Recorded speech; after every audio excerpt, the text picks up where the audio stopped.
예, 오늘은 그동안 이제 쭉, 저희 수분, 측정 센서, 이렇게 쭉, 그동안 데이터를 쭉 기록해 왔습니다.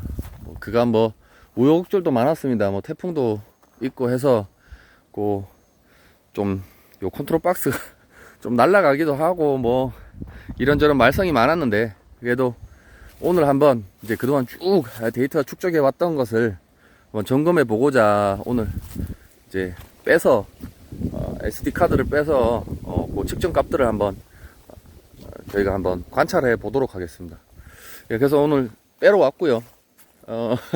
근데 빼면 빼지 뭐하러 이거 영상을 여기서부터 찍냐 하실 수 있는데, 사과가 너무 좋습니다. 그냥 피해 입었는데도 불구하고 잘 붙어져 줘서 이렇게 돼 있고요. 그래서 좀 자랑 삼아 이렇게 또 농부로서 이렇게 1년 동안 농사 지었는데 또 바라보는 모습도 너무 기분이 좋고 해서 한번들 보십사 하고 이렇게 영상을 찍어 봅니다. 색깔도 잘 올라오고 있습니다. 저희 아직까지 한 열흘 이상 이후에 수확할 예정인데도 불구하고 이제 색깔이 너무 잘 나 있고, 원래 굵은 과실이 상당히 귀한데 과도 상당히 굵습니다. 굵어서 이렇게 예, 그래도 기분이 좋습니다. 예, 이렇게 한번 보여드리고요. 저희 이제 센서 뽑아가지고 측정값들 살펴보는 것도 보여드리도록 하겠습니다. 예, 예, 좀 메모리 칩 꺼내와서 저희 집으로 왔습니다. 컴퓨터에 연결을 했고 참 죄송하다는 말씀을 드립니다. 굉장히 모니터 화면을 예, 바로 촬영할 수 있는 그런 소프트웨어들이 다 있는데 참 이렇게 조악하게 핸드폰으로 모니터를 찍고 있습니다. 제 컴퓨터가 성능이 그리 좋지 못해서 화면 촬영하는 것을 지금 좀 못하고 있습니다. 그래서 다음 영상부터는 그래도 좀 장비를 갖춰서, 장비라기보다는 요 컴퓨터 업그레이드를 좀 해서 좀 매끄러운 화면으로 좀 촬영하도록 하겠습니다. 양해 부탁드리겠습니다. 예, 저희 빼왔고요. 지금 벌써 날짜가 많이 지났습니다. 근데 이 수치를 한번 보여드리겠습니다. 요 때는 이제 설치를 막 했을 때입니다. 요 콤마로 구분이 되어 있습니다. 요 콤마 구분되어 있는데 요 맨 마지막 숫자만 계속 보시면 될 것 같습니다.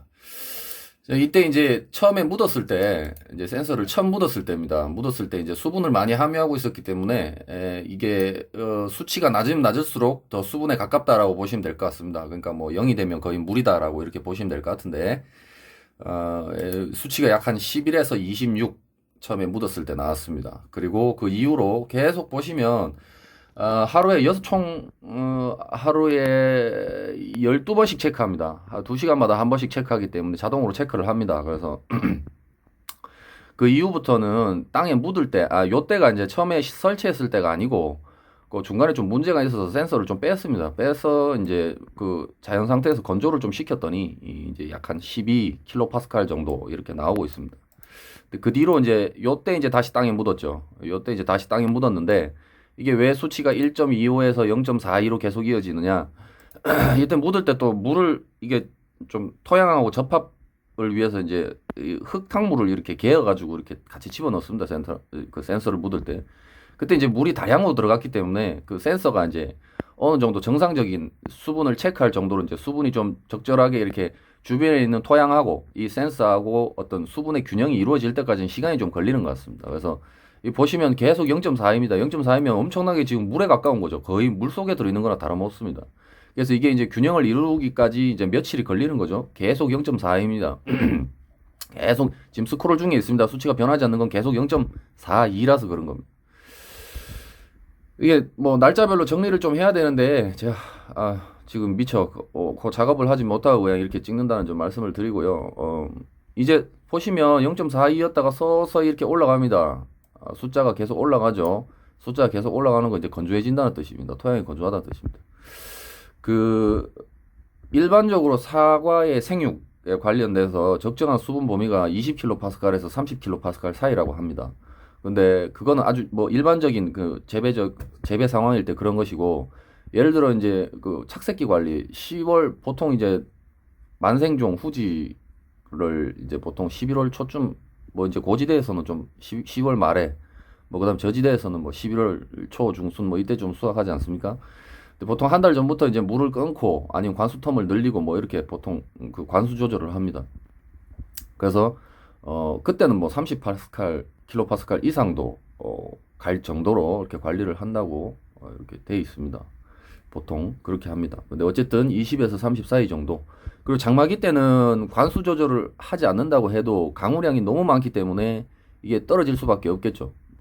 10킬로파스칼 미만으로 떨어진다고 해도 그거는 뭐 인위적으로 관리한 것이 아니라 강우에 의한 것이기 때문에 어쩔 수 없는 것이다. 뭐 그렇게 보시면 될 것 같습니다. 그래서 20에서 30 착색기라든지 어떤 특수한 재배적 관리가 필요할 때는 뭐 그 이상 넘어간다거나 그 이하로 떨어진다거나 뭐 그렇게 조율을 한다라고 보시면 될 것 같습니다. 그래서 한 이때부터 정상적인 수치가 나오고 있는 것 같아요. 수치가 나오고 있는데 보시면 이제 이게 보면 관수하는 거하고 거의 유사하게 맞아 떨어지고 있습니다. 이때는 이제 관수텀을 한 3일 정도 이렇게 가지고 갔거든요. 그래서 15, 16, 17, 14 이렇게 쭉 나오다가 갑자기 관수를 하면 이제 20까지 넘어가죠. 그래서 20까지 넘어가고 20에서 30 사이니까 뭐 크게 문제는 없습니다. 24, 25 이때 이제 후지 제가 이제 그 관수 관리를 들어간 시점입니다. 그래서 그래도 관수량이 그리 부족하진 않죠. 30보다는 적은 수치로 계속 나열되니까요. 여기를 한번 보시면 24에서 갑자기 19, 16, 13으로 뚝뚝뚝 떨어집니다. 이게 뭐냐면 요때 이제 관수를 한 날입니다. 요때 이제 관수를 해서 이제 이 수분 수치가 좀 떨어지는 거죠.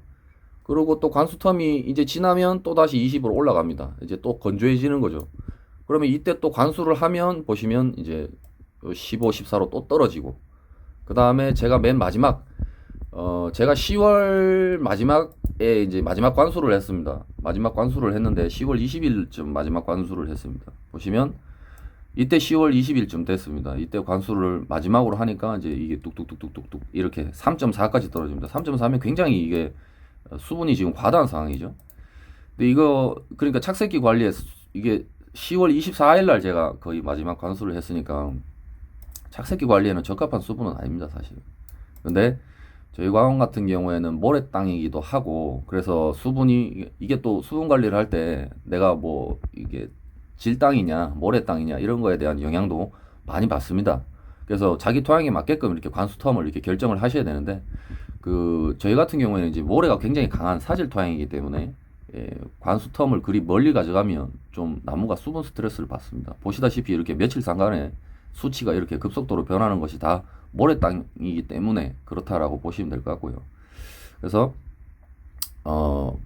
기본적인 수분 함유량, 뭐 수분 상태, 토양 내 수분 상태에 대한 제시된 바는 있지만 20에서 30 사이다라는 것이 있지만 본인의 토양, 그 다음에 지금 재배적인 시기에 따라서 이건 알아서 잘 관리를 하셔야 된다. 그렇게 봐야 될 것 같습니다. 그리고 저희 같은 경우에 태풍 피해를 입어서 이제 대과들이 많이 떨어져서 마지막까지 그 관수를 좀 충분하게 해줬습니다. 이 모래땅 같은 경우에는 이제 관수량에 따라서 이제 사과 맛도 좀 많이 달라지고 과즙이라든지 그런 것들이 좀 영향을 많이 받습니다. 그래서 원래 같은 경우에는 사과가 조금 저희는 사질 토양이라 뭐 맛은 있긴 하지만 약간 그래도 그 고유한 향이 좀 물을 너무 많이 퍼서 떨어지는 경향이 있지만 원래는 대과가 값이 좋을 것 같아서 관수를 충분히 했습니다. 그래서 대과 비율은 조금 더 좋은 것 같습니다. 이게 뭐 10월 넘어가면 뭐 비대하고는 관계없다라고 하는데 제가 체감적으로 느끼기에는 뭐 드라마틱하게 그렇게 나타나진 않지만 관수를 그래도 충분히 하면 그래도 비대가 조금은 이루어지는 것 같아요. 다만 이제 꼭지 열과 같은 것들이 좀 생길 수도 있는데 그런 부분들은 이제 과원을 경영하면서 이제 농부들이 어느 게 더 이득이겠다라는 걸 판단을 해서 이제 결정을 하셔야 된다라고 생각을 하고요. 어쨌든 네. 제가 이거 뭐 좀 정리를 해서 보여드려야 되는데 정리가 안 된 상태에서 급하게 한번 영상을 찍어봤습니다. 그래서 이렇게 관수를 했을 때 아주 3.4, 3.34 킬로파스칼 정도로 이렇게 드라마틱하게 이렇게 떨어지는 어떤 그런 관수 측정이 된다라는 모습 정도로 보여드리고요. 그래서 이렇게 이제 계속 측정을 해놨다가 나중에 이 수치들을 보고 이제 뭐 아주 작게는 내 땅에서 며칠 상간에 이렇게 수분 변화가 크게 일어나는구나 사질이라 그런 것들을 일단 기본적으로 체크를 할 수가 있고요. 그 다음에 아, 내가 지금 그래도 30kg 착색기이기 때문에 30kPa 이상은 가져가야 될 것 같은데 보니까 관수 텀을 뭐 예를 들면 저희 같은 경우에는 한 4, 5일만 지나도 지금 급속도로 이제 숫자가 증가하죠. 그래서 아, 내 땅은 한 4, 5일 정도면 물이 다 빠지는구나. 아, 이 배수가 너무 잘 되는구나. 뭐 그런 것들 이런 걸 보고 이제 판단을 할 수가 있습니다. 그리고 이런 것들을 제가 날짜별로 이제 정리를 해둘 건데요. 그렇게 데이터화 시켜 놓으면 내년 관수하는데 이제 요 데이터들을 보고 이제 적용을 할 수 있을 거라 생각을 합니다. 예.